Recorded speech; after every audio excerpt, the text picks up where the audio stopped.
સ્વાગત છે ડીટીવી ન્યૂઝમાં। આજે વિશ્વના બે દેશો વચ્ચેના તણાવની આગ આપણા દાહોદના રસોડા સુધી પહોંચી ગઈ છે। ઈરાન અને ઇઝરાયલ વચ્ચે વધતી અગ્નિ આખા વિશ્વને હચમચાવી રહી છે, પરંતુ તેની સૌથી મોટી અસર પડી રહી છે આપણા સામાન્ય માણસના જીવન પર। ભારતમાં ગેસની અછત, કમર્શિયલ સિલિન્ડરની સપ્લાય અટકી, ડોમેસ્ટિક ગેસ અદ્રશ્ય, રસોડાની આગ બુઝાઈ ગઈ છે અને લોકો ફરી લાકડાના ચૂલા તરફ વળ્યા છે।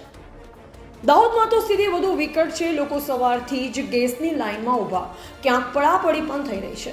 નાના વેપારીઓ, હોટલવાળા, ચા નાસ્તાના ધંધાદારીઓ, સૌનો રોજગાર અટકી ગયો છે। પરંતુ મિત્રો, મુશ્કેલી ક્યારેય આશાને મારી નથી શકતી। આજ મુશ્કેલ સમયમાં દાહોદના એક સામાન્ય વેલ્ડર મુર્તુજાભાઈએ એક એવો આવિષ્કાર કર્યો છે જે આખા ગુજરાતને પ્રેરણા આપી રહ્યો છે। મુર્તુજાભાઈએ બાઇકના વેસ્ટ ઓઇલમાંથી એક એવો ચૂલો તૈયાર કર્યો છે જે સામાન્ય ગેસના ચૂલા જેવો દેખાય છે, પરંતુ તેનું ઈંધણ છે માત્ર વપરાયેલું બાઇકનું તેલ।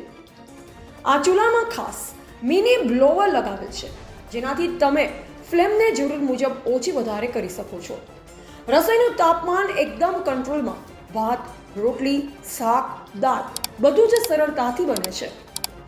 મુર્તુજાભાઈના પોતાના શબ્દોમાં સાંભળો, જ્યારે મેં જોયું કે આપણા દાહોદના લોકો ગેસ ન મળવાથી રડી રહ્યા છે, ત્યારે મારા મનમાં વિચાર આવ્યો, કંઈક કરવું પડશે। યુટ્યુબ પર સર્ચ કર્યું, પ્રયાસ કર્યા અને આજે આ ચૂલો તૈયાર છે। કિંમતનો હિસાબ મેં રાખ્યો જ નથી, કારણ કે મારો હેતુ લોકોની મુશ્કેલી દૂર કરવાનો છે। મિત્રો, એક વેલ્ડરની વાર્તા નથી, આ છે આત્મનિર્ભરતાની વાર્તા।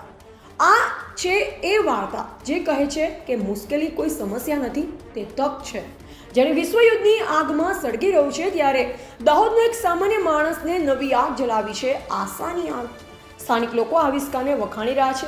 કેટલાક કહે છે મુર્તુજાભાઈ અમારા રસોડાને બચાવી છે, તો કેટલાક કહે છે આવા આવિષ્કારો જ આપણને વૈશ્વિક તણાવથી મુક્ત કરી શકે છે। मेरा नाम मुर्तुजा खान है।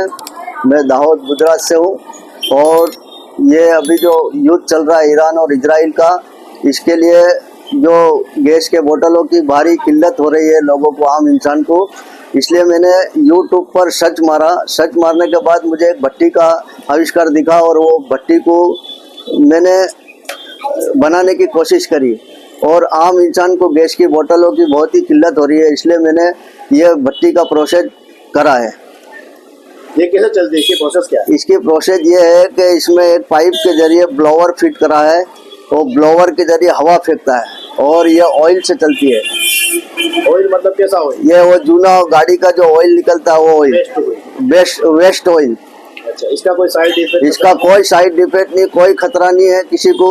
कहीं भी चला सकते हैं, घर में, कारखाने में या दुकानों में, कहीं भी चला सकते हैं आप। क्या इसका कोई जात का जोखम नहीं है। ये आपको कितनी लागत में बना होगा कम से कम? लागत का अभी मुझे कोई ऐसा वो नहीं था, मैंने लागत का कोई अरेंजमेंट नहीं करा है, कोई हिसाब नहीं लगाया, पर मैंने एक बना दिया यूँ। મુર્તુજાભાઈનો સંદેશ આપ સૌને, કોઈ પણ મુશ્કેલી આવે ત્યારે હાર ન માનો, વિચારો, પ્રયાસ કરો અને નવું બનાવો। આપણે સૌ આત્મનિર્ભર બની શકીએ છીએ। મિત્રો, આ વાર્તા આપણને પ્રેરણા આપે છે કે નહીં? તો જરૂર લાઈક કરો, કમેન્ટમાં લખો આત્મનિર્ભર ભારત અને આ વિડીયો આપના દરેક મિત્રને શેર કરો।